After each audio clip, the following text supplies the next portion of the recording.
Cricket మావా boxing day test box బద్దలైపోయే విధంగా bowling ఉంటుంది. అదేవిధంగా పిచ్ కండిషన్ కూడా అలాగే ఉంటుంది. స్వింగ్ సీము అన్నీ కలిపి మంచి రిథంతో కొడతారు అని చెప్పేసి మనం ప్రివ్యూ వీడియోలో ఏదైతే మాట్లాడుకున్నామో ఎగ్జాక్ట్లీ అదే రన్ అవుతుంది.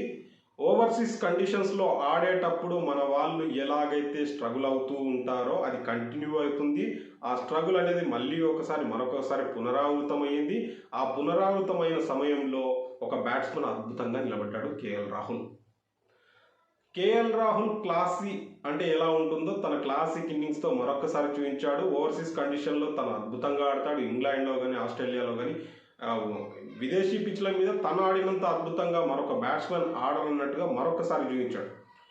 ఆస్ట్రేలియా లాంటి పిచ్చెస్ మీద విరాట్ కోహ్లీ ఎంత అద్భుతంగా ఆడతాడో ఇంగ్లాండ్ అదేవిధంగా సౌత్ ఆఫ్రికా లాంటి పిచ్చెస్ మీద కేఎల్ రాహుల్ అంత అద్భుతంగా ఆడతాడు. మరొకసారి తన క్లాసీ ఇన్నింగ్స్తో రబాడా పడగొట్టిన చోట రాహుల్ నిలబెట్టాడని చెప్పొచ్చు. ఇక్కడ రబాడా పడగొడుతూ ఉంటే రాహుల్ నిలబెట్టాడు ఒక ఎండ్లో. ఎప్పుడైతే టాస్ గెలిచి సౌత్ ఆఫ్రికా ఫీల్డింగ్ తీసుకున్న తర్వాత మ్యాచ్ ప్రారంభమైన తర్వాత ఓకే చాలా రోజుల తర్వాత మళ్ళీ రోహిత్ శర్మ నుంచి ఇన్నింగ్స్ చూద్దాం అనుకున్న సమయంలో ఏదైతే షార్ట్ పిచ్ బాల్ని అద్భుతంగా కొడతాడో రోహిత్ శర్మ అంతే అద్భుతంగా షార్ట్ పిచ్ బాల్స్కి దొరికిపోతాడు. అది మరొకసారి జరిగింది. అవుట్ సైడ్ ఆఫ్ స్టంప్ మీద బాల్స్ వేస్తూ అదేవిధంగా బౌన్సర్స్ వేస్తూ కాస్త అనిపించిందో ఒక్కసారి ఎప్పుడైతే లెగ్ సైడ్ బౌన్సర్ వచ్చిందో ఆ బౌన్సర్ ఫుల్ లెంత్ బాల్ రాగానే రోహిత్ శర్మకున్న వీక్నెస్ ఏంటంటే షార్ట్ బాల్స్ని గట్టిగా కొట్టడం. ఆ కొట్టడంలో ఎప్పుడైతే ఫైనల్ లీగ్లో తన వికెట్ మొదట పడిపోయి నుంచి వికెట్స్ పడుతూ వచ్చాయి కంటిన్యూస్గా. ఎప్పుడైతే రబాడా మొదటి వికెట్ తీశాడో ఆ తర్వాత బర్గర్ 2 వికెట్స్ తీశాడు. డెబ్యూ బౌలర్ అయినప్పటికీ బర్గర్ అద్భుతంగా బౌలింగ్ చేశాడు. లెంత్ బాల్స్ని పట్టుకున్నాడు. లెంత్ బాల్స్ వేస్తూ యశస్వి జైస్వాల్ని దొరకబట్టాడు. ఆ తర్వాత గిల్ని దొరకబట్టాడు రివ్యూలో. ఎప్పుడైతే 3 వికెట్స్ పడిపోయాయో వెంటనే 3 వికెట్స్ పడిపోయాయో ఇక్కడ ఒక మంచి పార్ట్నర్షిప్ వచ్చింది శ్రేయస్ అయ్యర్ నుంచి విరాట్ కోహ్లీ నుంచి. మంచి పార్ట్నర్షిప్ బిల్డ్ అవుతుంది. ఓకే ఇలాగే కంటిన్యూ అయితే మంచి పార్ట్నర్షిప్ ఇంకా రావచ్చు అనుకుంటున్నప్పుడు ఆ 60-50 మధ్యలో ఆ పార్ట్నర్షిప్ ఏదైతే వచ్చిందో ఆ పార్ట్నర్షిప్ తర్వాత మన వాళ్ళకు ఒక బ్యాడ్ హ్యాబిట్ ఉంది. అప్పటి వరకు బాగా ఆడతారు. లంచ్ బ్రేక్ కానీ టీ బ్రేక్ కానీ ఏదైనా బ్రేక్కి వెళ్ళి మళ్ళీ వచ్చారంటే మాత్రం వికెట్స్ టపీ మని వికెట్స్ పడుతూ ఉంటుంది. అది కంటిన్యూ చేశారు. వచ్చారు లంచ్ బ్రేక్ రాగానే ఒక అద్భుతమైన డెలివరీ బౌన్స్ వస్తుంది అనుకున్నాడు. కానీ అది లో వచ్చి వికెట్ లోపలికి రావడంతో శ్రేయస్ అయ్యర్ రబాడాకి క్లీన్ బౌల్డ్గా దొరికిపోయాడు. ఆ తర్వాత మళ్ళీ ఒక 4 ఓవర్లు అయిపోయే లోపలే విరాట్ కోహ్లీ కూడా దొరికిపోవడంతో ఇక్కడ నుంచి భారత్కి కష్టాలు మొదలయ్యాయి. కానీ కష్టాల్లో నిలబడ్డాడు రాహుల్.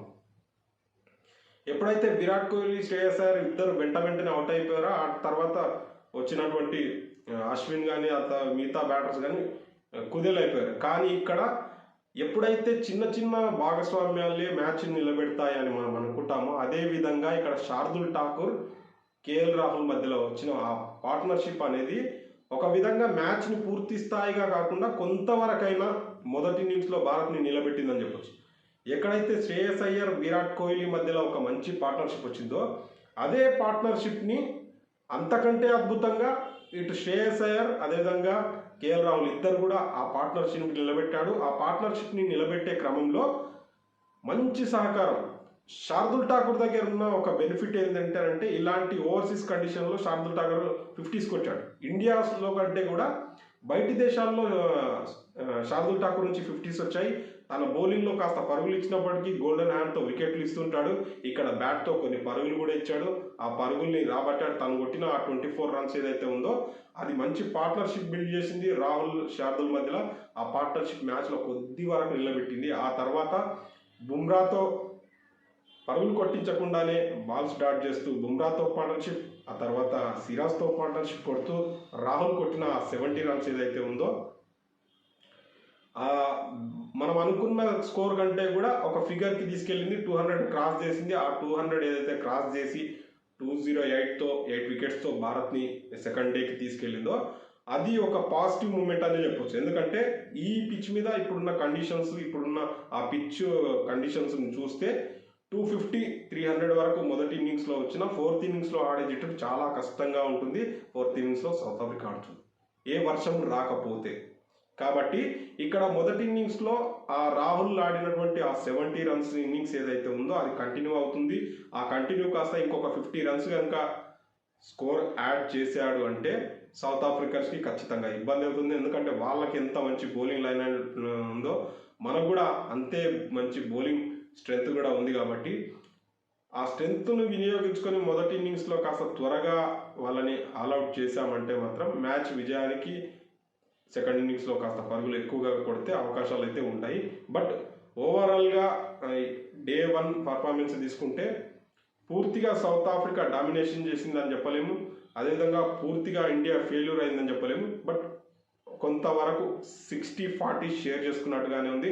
కేఎల్ రాహుల్ ఆడినటువంటి ఆ ఇన్నింగ్స్తో పూర్తి స్థాయిగా సౌత్ ఆఫ్రికాకి మొదటి రోజు భారత్ జట్టు దొరికిపోకుండా కాస్త అడ్డుకట్ట వేశాడని చెప్పచ్చు. తన క్లాసిక్ ఇన్నింగ్స్తో ఒక మంచి అడ్డుకట్ట వేశాడు. అదేవిధంగా ఈ మ్యాచ్లో మనం రాహుల్ ఇన్నింగ్స్ ఎంత గొప్పగా ఆడాడో ఇటు విరాట్ కోహ్లీ, శ్రేయస్ అయ్యర్ మధ్యలో వచ్చినటువంటి ఆ పార్ట్నర్షిప్ కూడా మ్యాచ్ని ఒక విధంగా అద్భుతంగా నిలబెట్టిందని చెప్పచ్చు. ఎందుకంటే 24-25 రన్స్కి 3 వికెట్స్ పడిపోయినప్పుడు వాళ్ళు 90 వరకు తీసుకొచ్చారు. ఆ 90 వరకు వాళ్ళు తీసుకొచ్చిన స్కోర్ అనేది మ్యాచ్లో లంచ్ వరకు మరొక వికెట్ పడకుండా కాపాడింది.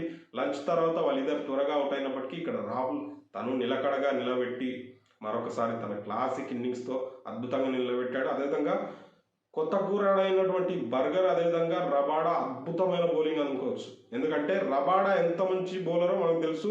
అతి త్వరగా 500 వికెట్స్ని కంప్లీట్ చేసుకున్నాడు. ఇటువైపు డెబ్యూ బౌలర్ అయిన బర్గర్ జాన్సన్ కంటే కూడా అద్భుతంగా వేశాడు. జాన్సన్ అది ఏదైతే బుమ్రా వికెట్ ఒకటి తీశాడు అంతే మధ్యలో, కానీ కాస్త బౌన్సర్స్తో ఇబ్బంది పెట్టినప్పటికీ ఇక్కడ బర్గర్ మాత్రం రబాడాతో పోటీ పడి మరి ఇబ్బంది పెట్టాడు భారత బ్యాటర్స్ని. బర్గరు యశస్వి జస్వాల్ వికెట్ తీసే క్రమంలో లెంత్ బాల్స్ అన్నీ కూడా మొదట లెగ్ సైడ్ వేస్తూ ఒక్క ball of side in swinger వేశాడు. మనోడు ఇన్ స్వింగర్కి కాస్త షాట్ కొడదాం అనుకున్నాడు, కవర్లో ఈజీగా దొరికిపోయాడు కీపర్కి. ఎప్పుడైతే అలాంటి బాల్స్ బౌలర్ వేయగలుగుతాడో బ్యాట్స్మెన్స్ని ఇబ్బంది పెడుతూ ఒక్కసారిగా సడన్గా బాల్ వేరియేషన్ మార్చి వేస్తాడో అప్పుడు వికెట్స్ దొరుకుతాయి. అలాంటి లైన్ అండ్ లెంత్ని మొదటి మ్యాచ్లోనే తను పట్టుకొని మరి వికెట్స్ తీయడం అనేది బర్గర్ చేసిన ఒక గొప్ప బౌలింగ్ అని చెప్పొచ్చు. అదేవిధంగా రబాడా తన ఎక్స్పీరియన్స్ అంతా యూజ్ చేసుకొని సౌత్ ఆఫ్రికన్ కండిషన్స్లో సెంచురియన్ లాంటి బౌలింగ్ పిచ్ మీద అద్భుతంగా బౌలింగ్ చేశాడు. ఆ 5 వికెట్స్ అయితే రాబట్టాడు. ఆ 5 వికెట్స్తో పాటు భారత్ని కాస్త పడగొట్టాడని చెప్పొచ్చు. ఆ పడగొట్టినప్పుడు కేఎల్ రాహుల్ కాస్త నిలబెట్టాడు. ఆ నిలబెట్టడము రేపు మొదటి సెషన్లో ఎంతవరకు నిలబెడతాడు, ఆ నిలబడ్డ తర్వాత మన వాళ్ళు ఫస్ట్ ఇన్నింగ్స్లో ఎంతవరకు వాళ్ళని కుదేలు చేస్తారనే దానిపైనే మ్యాచ్ ఫలితం అయితే ఉంటుంది. మరి చూద్దాం, అద్భుతమైన ఇన్నింగ్స్తో నిలబెట్టిన రాహుల్ రేపు మొదటి సెషన్లో ఎంతవరకు భారత్ జట్టుని ఇంకాస్త స్ట్రాంగ్గా నిలబెడతాడనేది. మరి ఈ వీడియో గురించి మీరేమనుకుంటున్నారో లైక్ చేయండి, కామెంట్ చేయండి, షేర్ చేయండి.